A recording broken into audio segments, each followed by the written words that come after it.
খ্রিস্টতে প্রিয় জনেরা, আপনাদের জানাই প্রীতি ও শুভেচ্ছা। আজ 2রা জুলাই 2026 খ্রিস্টাব্দ, রোজ বৃহস্পতিবার। আজকে আমাদের জন্য মঙ্গল সমাচার, সাধু মথি রচিত মঙ্গল সমাচার 9 অধ্যায় 1 থেকে 8 পদ পর্যন্ত। আজকের পাঠের বিষয় আরোগ্যদাতা ও ক্ষমাদাতা যিশু। তাই যিশু নৌকোয় গিয়ে উঠলেন, আবার সাগর পেরিয়ে তিনি এলেন নিজের শহরে।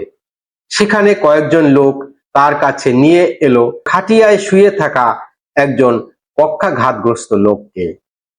তার প্রতি তাদের এমন বিশ্বাস দেখে যিশু সেই পক্ষাঘাতগ্রস্ত লোকটিকে বললেন, বৎস, আর ভেবো না, তোমার সমস্ত পাপ ক্ষমা করা হলো।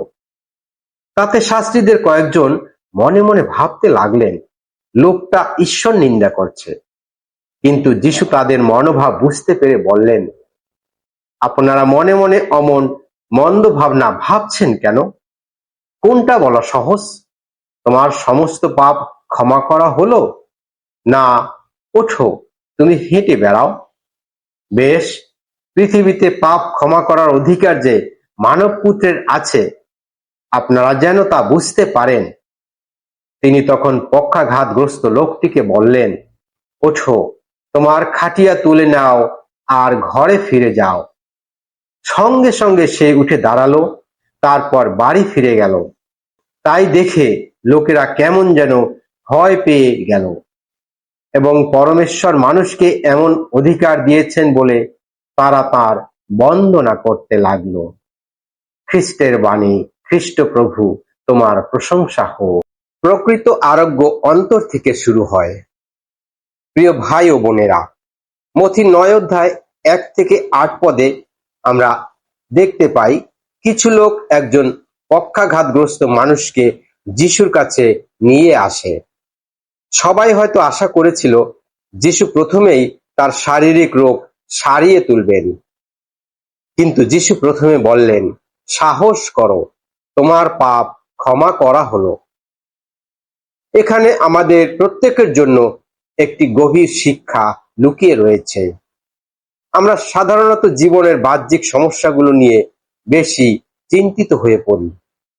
অর্থনৈতিক কষ্ট, অসুস্থতা, সম্পর্কের টানাপোড়েন কিংবা কর্মজীবনের বিভিন্ন চ্যালেঞ্জ।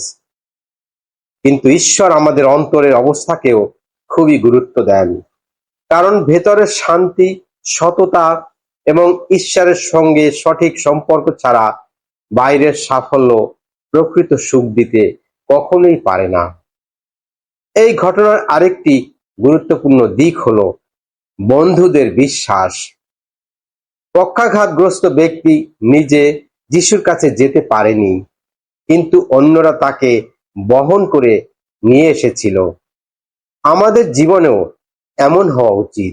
আমরা যেন দুর্বল, হতাশ ও অসহায় মানুষদের পাশে দাঁড়াই। একটি উৎসাহের কথা, একটি সাহায্যের হাত বা একটি আন্তরিক প্রার্থনা কারো জীবন বদলে দিতে পারে।